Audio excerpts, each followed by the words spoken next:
Hey guys, Mick Gillespie here, Cubs Baseball Channel. We're going to talk about the trade that just got made between the Cubs and the Blue Jays. I'm going to give you my thoughts. I've seen both of the prospects that the Cubs are sending over. You guys have a lot of questions and opinions. You know, why would a team that needs to be selling be buying? Who are the players that they're giving up? We're going to talk about that right here on the Cubs Baseball Channel. Like and subscribe. Give us a thumbs up, and let's get into this thing right now. And let's talk some trade, because I think this is the beginning of the pieces falling, the dominoes, if you will, on what the Cubs are going to do at this deadline.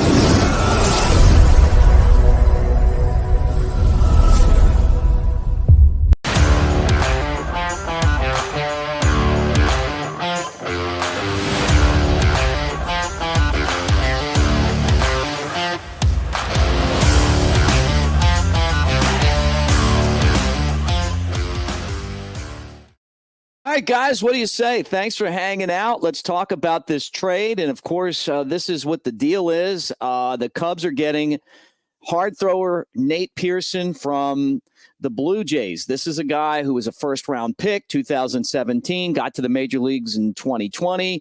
He's never lived up to his potential. Throws 98, has a wipeout slider, but gets hit like a drum, beat like a drum. And the Cubs are going to try to figure out with this deal how they can turn him into the next Mark Leiter Jr., the next Julian Merriweather, one of these guys that they find in the scrap heap, and they work and they take somebody with talent and they turn him into something. Now the Cubs are giving up a couple of minor leaguers, guys I've seen. Infielder Josh Rivera, who's out of the University of Florida, was drafted last year. And then outfielder Yohendrick Pinango.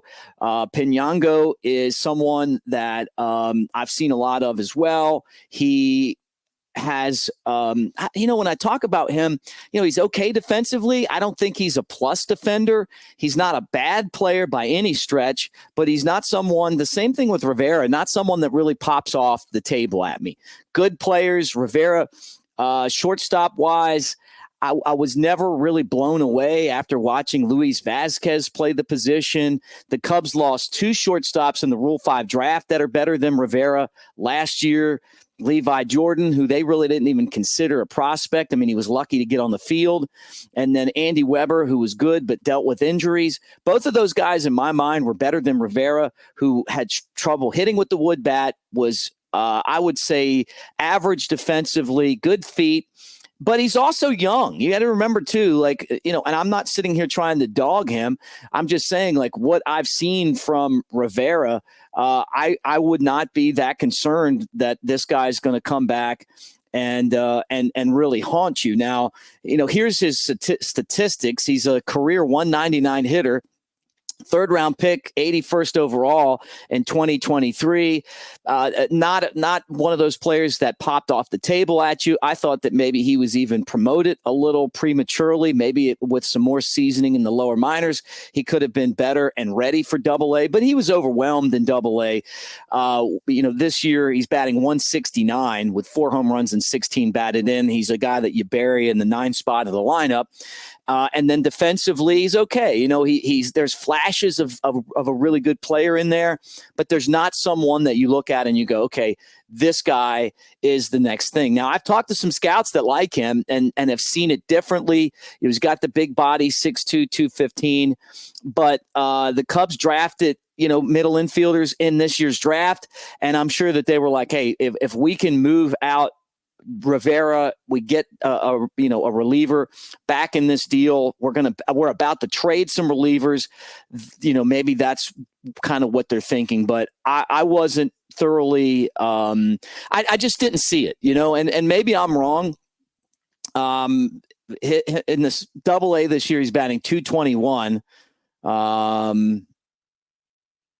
No, I beg your pardon. I was right. 169 this year with 4 home runs and 16 batted in. And really, the on-base percentage is 277. So he's drawing some walks, but nothing that really popped off the table at me. And I like I said, like him, good dude, but this isn't a player that when you're trading him, you're going, okay, we're giving up something. I don't feel the same way I did last year when the Cubs traded DJ Hers, and I'm looking at this going, what in the world are you guys doing? What are you doing? You got a left-handed starter who, to me, projects like 3, 4, 5 in a starting rotation in the big leagues, and you trade him away for a rental.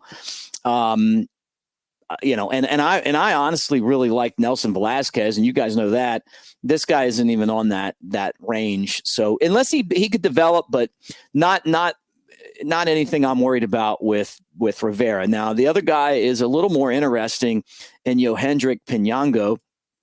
And I'm going to tell you about him. He's a 22-year-old, 5'11", 170. He's out of Venezuela.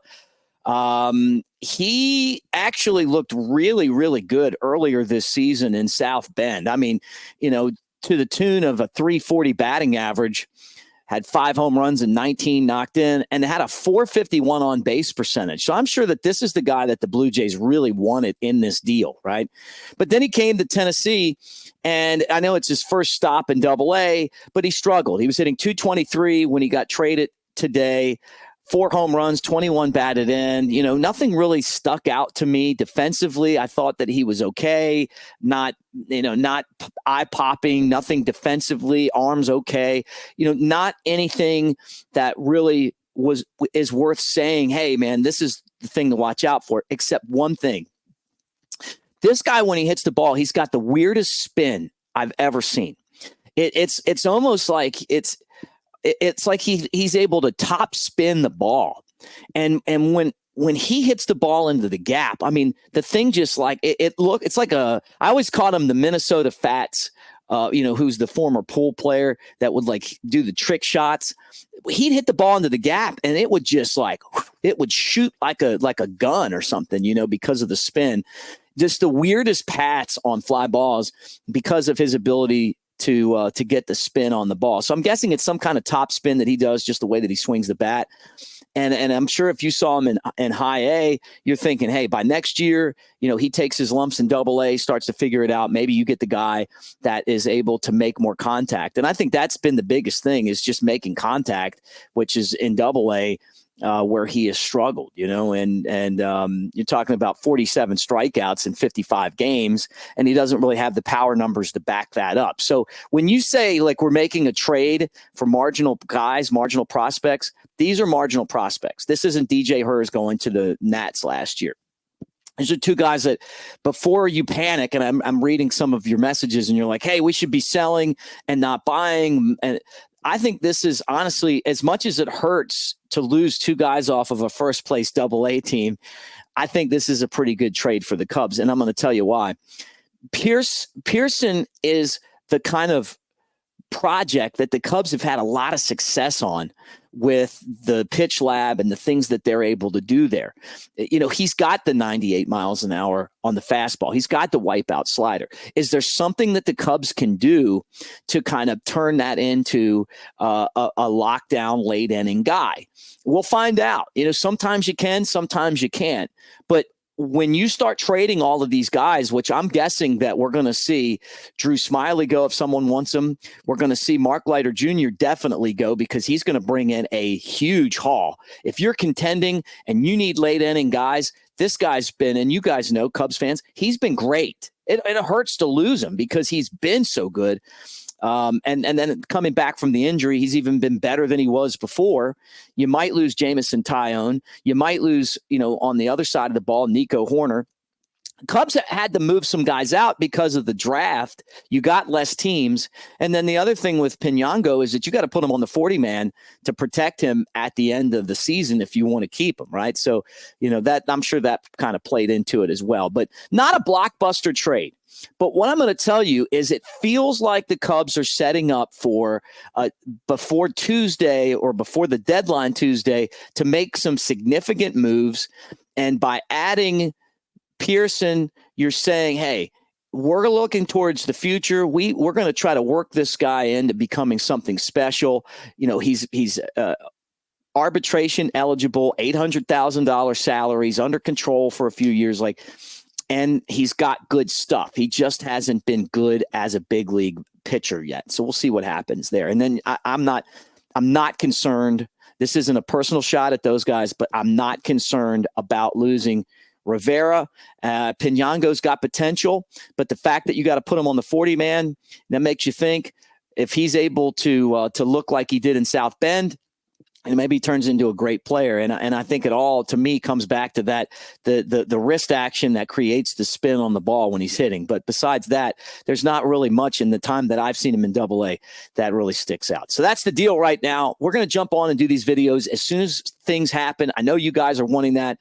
And we'll see what happens. I'm looking for some big stuff, and I think that this is all laying out for some really massive deals for this Cubs team. I'd be disappointed if I'm wrong. I really would. All right, like and subscribe, get in that comment section, and we'll talk to you soon.